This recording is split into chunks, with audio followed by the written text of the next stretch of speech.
This is the Red Podcast. This is episode number 110. Robert Herjavec from Shark Tank has 10 rules for entrepreneurs. On this episode, we're going to talk about 5 of them. That's coming up. This is the Red Podcast. Real entrepreneur development. Make more money, work less, and live a life of freedom. No BS advice that really works. Here's your hosts, David Hooper and Laurel Staples. I just got back from a walk around the neighborhood with Laurel, and as we were going down the street, we hear a boom, boom, like bass coming from this car. Boom. Rap music playing, vulgar lyrics. Turn around because it was behind us. It had to have been the most white bread sight you could have ever found. It was like 4 college kids from a private Baptist college. Looked like they had stolen their mom's car. All the windows rolled down. It was pretty awesome. Just shows you can't judge Nissan Altima, until jamming. you have all the info. Yeah, those guys are hilarious. They looked like they were having a good time. Oh, yeah. Hey, look, you can't argue with that. You know, I saw something interesting. Speaking of funny stereotypes, I was by the park down the street just yesterday, and I saw black dudes playing basketball, right? You see that a lot. But I saw a woman playing basketball with them. I'm pretty sure she was a nun. Wow. Had the whole get up on. I mean, she wasn't in like the habit. She had some kind of hat. Maybe she was like Amish or something. Had these little leather boots on. They were kind of like high tops, I guess. She had the dress. It was buttoned all down the front from her collar down to about her shins. I don't see how she was moving around, but they were playing, and she seemed like she kind of knew what she was doing. She was probably taking them for all they're worth. Goes there in her little nun outfit. She was a hustler. Lays down like $100 and is like, hey guys, I'll play you. And they're like, sure. Listen, I knew a dude that used to do this. This guy had the slicked back hair, kind of looked like the old school country guys. Mm-hmm. Talked like that, super skinny. He'd come up to an inner city basketball court, cowboy boots, seam busting denim, like super tight skinny jeans before skinny jeans were hot, right? Mm-hmm. He would do just that. He would hustle. Completely take these guys. Yeah, he's a great basketball player. Where he got it, I don't know. This is the Red Podcast. Red stands for Real Entrepreneur Development. We help you build an audience, sell more products, and make more money. We are business optimizers. We want to show you how to be more efficient in your marketing, finding the hidden money that's right in front of you, perhaps at an inner city basketball court. Maybe so. Maybe that's your new business model. Think about it. Regardless, it's about living life on your terms. And today, if you've listened to previous episodes, you know that Laurel and I love Shark Tank. If you're in Canada, Dragon's Den, there's a guy on both of these. His name is Robert Herjavec, and he has 10 rules. We're going to talk about 5 of them. Okay, first, David, who's your favorite shark? Be honest. I'm going to go with Barbara. Barbara. Barbara, yeah. Barbara seems to take care of business. She's also friendly. I like all of them. They're all great. I mean, I respect anybody that's working hard. I like Barbara and Robert. Those are my top 2, but I think I'd go with Barbara because she's a female in the business, and I feel like I could relate to her. An inside thing, a girl thing. Totally. Well, this is Robert Herjavec's rules, so this is your favorite guy. All right. All right, number 1, he says, believe in the business and yourself. There are so many people who will say, no, bad idea, it's never going to work. That's his quote on that. So let's talk about it. Believe in the business and yourself. You've got to. You do. I can tell. I don't know if you can tell this, David, but I can tell through talking to somebody about their business. Say I don't know them. I don't know anything about their business. And I'm like, tell me about your business. I can tell pretty much if they're doing well, making money, profitable, or if they're not. Because it's really clear if you believe in yourself and if you believe in your business versus the people that don't. And you can tell. It comes out. One of the ways you can tell that is if somebody's willing to invest in his business. And I see this a lot. For example, if you are trying to cut corners on a product, maybe. Knew a guy one time, he had a product and he didn't want to shrink wrap it for some reason. So his kid was working at a Blockbuster video store. Remember those? Oh, yeah. They had a shrink wrapping machine. So what this guy did was go to a Blockbuster on a weekend or when they were closed down or something and shrink wrap all his products. And say what you will about the ethics of doing that. One thing for certain is it shows that he really didn't believe in the product. Mm-hmm.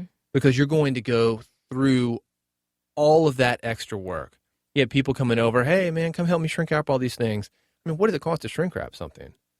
When I was in the music business, CDs, maybe a nickel, and you're trying to save that much by doing all that work. You got to shrink wrap it, get the hair dryer out, make it look good. It's a lot of work. Believe me, I'd rather pay a nickel for that. I would say that most of the people that I know that get into business believe in their business. Because otherwise, why would you get into business if you're not that interested in it and if you don't believe it'll work? Well, they say they believe in it, but do they? Do their actions reflect that?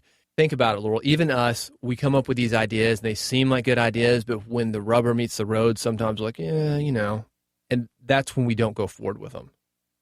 Believe in your business. That piece of advice to me sounds like the time when you build it and not as many people come as you think they will. That's when you really have to have the belief in your business. Before you launch anything, before you do anything or create your product, you have belief in it. Otherwise, you wouldn't do it in the first place. But when you put it out there and you don't get the response that you want, that's when you have to put that belief in that you can get out there and sell it and do it and grow your business and that nothing is going to stop you. Yeah, that's what I'm saying. Exactly. Because I think your belief starts very, very high in the beginning. You think, hey, there's 7 billion people in the world. Everybody's going to want one of these. But you get a few nicks in the armor, a few dents, and you start to see that maybe it's not going to be as successful as you think that it's going to be. Mm-hmm. That's where the true belief comes in. You've got to know why you're doing it. You've got to go deep into it. And I think you and I have had enough failed ventures early on where we didn't believe in it like that. Mm-hmm. So now we know not to even go there because you know that that's eventually going to happen when you get into that sticky middle is what we call it. And that's the thing is sometimes you get in that sticky middle and you find that this is not the business for you. And if that's the case, you move on to another business that you can believe in and that you can get behind and that does match up with your life and what you want to achieve. And that's perfectly fine too, but you have to find that business. And for me, I started out full-time as an entrepreneur running a retail store. And I did believe in that business for many years, and it got to the point where it just didn't match up with what I wanted to create in my life and what I wanted to do. And I didn't have that belief that I had when I started, and so I had to move on to something else. And it was one of the best things I've ever done, but you do have to believe in your business. You have to believe in yourself. And if I had stuck with it, it would have been a great success if that was what I was meant to do. And I think that belief in yourself, that belief in your business is what bridges the gap between where you are and where you want to be. But how do you know? That's Robert's rule number 2. He says, test before you jump in. Don't ask your mom, your wife, your friends, your barber what they think. Those are opinions, and they're biased ones at that. Completely agree. Unless you're creating shears for a barber to use, you could ask your barber. Totally. Well, that's the point. You want to go to the pros. You also want to go to the people that you're selling through to. That's one of the things that I love about Kickstarter is you actually get to do the business for real, see if it works. And if it doesn't work, if you can't get the money because people are buying in advance on there, that's pretty much all that is. Then you've just got your time invested. You don't have to put a lot of money or not as much money as you would have otherwise. Kickstarter is a great way to test your idea. Also, if you can't do Kickstarter, if it's not a good fit for your business, just creating a minimum viable product and launching that is going to be a good way to test your market, test if your idea is valid. I'm reading The Lean Startup now. There was a huge craze about that when it came out, but I'm finally getting around to it. And he's talking about creating your minimum viable product and testing it and then tweaking it and pivoting and testing again. And it just makes a lot of sense instead of developing your full business, your full service, or your full product, putting it out there and nobody bites. You really want to start small, whether it's Kickstarter, another platform, a minimum viable product, and build from there once your idea is validated. So I don't really agree with the minimum viable product. I've seen people abuse that. They think they can just throw anything against the wall, see if it sticks, put money behind it. What I like to do is, as Robert said, test before you jump in. And a lot of that is research. doing research with your audience, finding out more than just something that's minimum, just something that you can sell. Because I want to give people the best. So I like to work this stuff out ahead of time. With that said, I've seen a lot of people that will try to do ads before they do something. They'll try to do something like we talked about with Kickstarter. They'll try to have that minimum viable product. So there's different ways of working at it. How many times, though, have you seen an entrepreneur develop a full video course of something and they can never sell a single one because their customers or clients or prospects didn't want that product? That wasn't tested, though. That's not a minimum viable product, but don't blame them not doing a minimum viable product because of that. You see what I mean? They didn't test it. You've got to ask your audience. You've got to do surveys. Jump in, look at the reviews on Amazon, find out what people like and don't like about similar products. Talk to people. Again, not your barber, your mother, butcher, baker, candlestick maker, unless those are the people that you're selling through to. Again, I'm going to have to disagree a little because people might not know what they want or don't want. A lot of times people say they want something, but they're not willing to put their money behind it. And I think minimum viable product to me doesn't mean a bad product. It means a smaller version of the product you want to launch.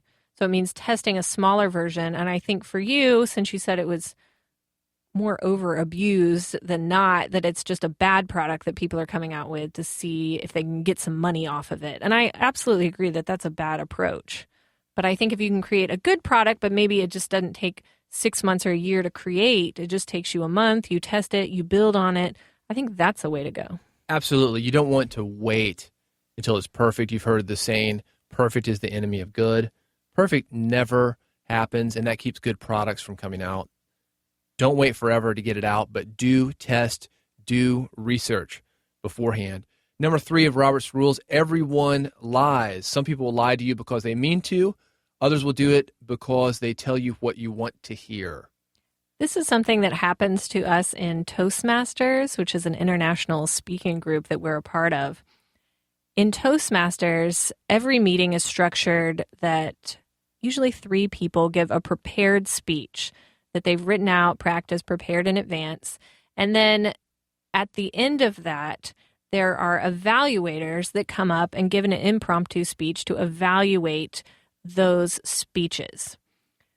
What's interesting is some people come up there and give great feedback. They'd say what they like, they say what they didn't like, what that person could work on. They give some really amazing constructive feedback. And other people come up and just say, oh, you did great. It was so great. You were perfect. You were amazing. When obviously all of us are trying to work and get better. So they're telling you what you want to hear, which just rubs me the wrong way. They're telling you what they think that you want to hear, because if you've got somebody like me, I know there are problems with my speeches. There are problems with everyone's speeches. These people assume, though, that I can't handle the truth about that. So they say, oh, it's just fantastic. I can't think of anything wrong. You had me on the edge of my chair from the beginning to the end. That's not helpful. And here's what happens when somebody gets enough feedback like that. In the entertainment industry, we call that believing your own press. And the issue that we're seeing right now with music, there's nowhere better to see this than American Idol. Do you remember William Hung on American Idol? I don't watch American Idol. You know, I've actually never seen American Idol. Okay. Just I for don't the think record. I have either. So. I saw it one time in the gym and it had the closed captioning. So I've never heard it. I've seen it. Regardless, though, American Idol had a contestant. This is maybe 10 years ago. A guy named William Hung. Asian dude, couldn't sing a lick, off key, no stage presence, no charisma, but somehow had grown up in a house where everybody was telling him he was great. He went in there thinking that he was great, and they let him through, but it was just to make fun of him. The guy was so bad. Because sometimes you don't remember the guys in the middle, but you do remember the bad guys. Mm-hmm. Got a record deal. He actually thought he was good. How did he get a record deal? Everybody was making fun of him because he was going to sell. Now, that's one of the things people don't realize about the music industry. You could get up on stage and do anything, and if they could put it on a CD, put it on a digital download, and sell it, they don't care if it's music or not. They don't care if it's good music or not, definitely. They thought they could sell. People bought it because it was a novelty. Rebecca Black on YouTube.